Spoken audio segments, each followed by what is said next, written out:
You hear something move in the dark. You don't see it. You don't need to. Your heart rate spikes before your conscious mind even catches up. Your skin tightens. Every hair on your arms stands on end. For most of human history, this wasn't a bad dream. This was Tuesday night. For roughly 2 million years, the period anthropologists call the Pleistocene, your ancestors slept on a planet crawling with animals that saw humans as food. Lions twice the size of today's African lions, hyenas that hunted in packs of 30, leopards that could drag a body up a tree without breaking stride. And the night was theirs, not yours. Here's the strange part. Humans are some of the most poorly equipped predators, or prey, on Earth. No claws, no fangs, no night vision, no fur thick enough to matter, slow compared to almost everything that wanted to eat us. So how did a soft, slow, blind-in-the-dark primate survive long enough to become the dominant species on the planet? The answer isn't strength, it's strategy. And one of those strategies is so strange that when researchers first proposed it, other scientists laughed. Let's start with the evidence. Anthropologist Polly Wiesner spent decades studying the Zhu-Hoansi San people of the Kalahari Desert, one of the last hunter-gatherer societies on Earth to be closely observed living in something close to ancestral conditions. She recorded their nighttime conversations around the fire and noticed something almost nobody had thought to ask about. The stories people told after dark were completely different from the stories they told during the day. Daytime talk was practical, gossip, complaints, who owes who did what. Nighttime talk, by firelight, was different. It was about the supernatural, spirits, ancestors, danger. Wiesner found that these night stories built emotional bonds, reinforced social rules, and transmitted survival knowledge in a way daytime chatter never did. The fire wasn't just light, it was a stage. Now picture it. You're not just sitting by a flame because it's warm. You're sitting in the one circle of light on an entire continent where a predator cannot approach you without being seen first. Fire was your force field.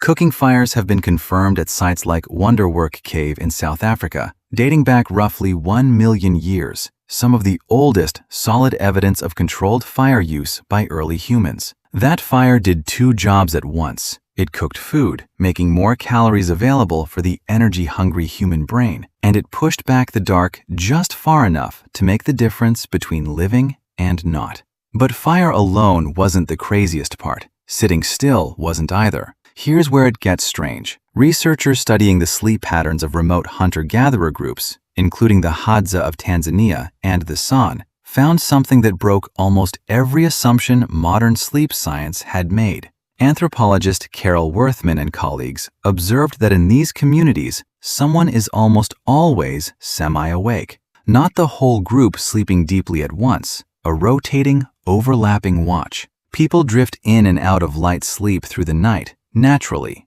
without anyone assigning a schedule. Think about that. Your ancestors didn't post a single dedicated guard like a soldier on duty. That would mean one tired person carrying the entire group's safety, and tired people make mistakes. Instead, evolution appears to have built a built-in rotation into the human sleep cycle itself. Some researchers argue this is part of why human sleep is so fragmented compared to other primates, why we wake easily, why a creaking floor at 3 a.m. can snap you instantly into full alertness. Your light, easily interrupted sleep isn't a flaw. It might be an inherited night watch. And then there's the part that actually sounds insane until you understand the math behind it. Some hunter-gatherer groups deliberately slept in small, scattered clusters rather than one large huddled mass. It seems backwards. Surely more people together means more safety. Not quite. A predator scanning the dark isn't looking for a group. It's listening, smelling, watching for any signal at all. A large cluster of bodies breathing, shifting, and occasionally snoring is a louder, smellier, more detectable target than several smaller, quieter clusters spread with open space and firelight between them. Spreading out reduced the total sensory footprint, while fire and rotating wakefulness covered the gaps. It's the same logic modern military units use when avoiding a single large target. Your ancestors were running an apex predator's nightmare logistics problem, and solving it with body placement and a campfire. Now, let's reconstruct one night. The sun drops below the horizon over the savannah. The temperature falls fast, the way it does without buildings or insulation to hold heat in. The group gathers the fire higher than during the day. Someone starts a story. Not the gossip from this morning's foraging trip, but something darker. Something about spirits in the dark beyond the firelight. Children lean into adults. A baby is held against skin. The universal night signal. I am here. You are safe. Across the group, people doze in overlapping shifts, never all unconscious at once. Somewhere, at the edge of hearing, something moves in the brush.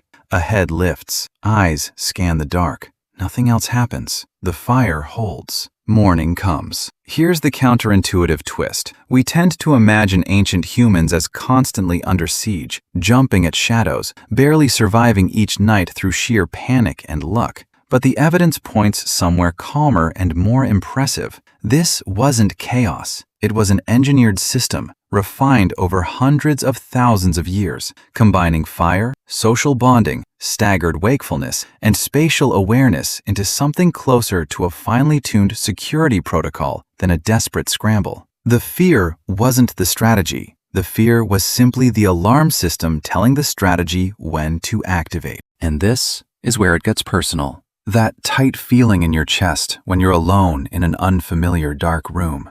That instinct to glance toward a noise before you've even decided to. The reason horror movies use darkness and unseen threats more effectively than anything graphic. None of that is random. You are carrying the exact same alert system your ancestors built their entire nightly survival around. Your body still runs the old software, even though the lions are gone. So the next time you can't sleep, lying awake at 3 a.m. for no clear reason, listening to a house that's gone quiet, remember what that wakefulness actually is. It isn't insomnia malfunctioning. It's 2 million years of inherited night watch, still standing guard long after the threat went extinct. You hear something, you don't see it. You don't need to. You already know exactly what to do.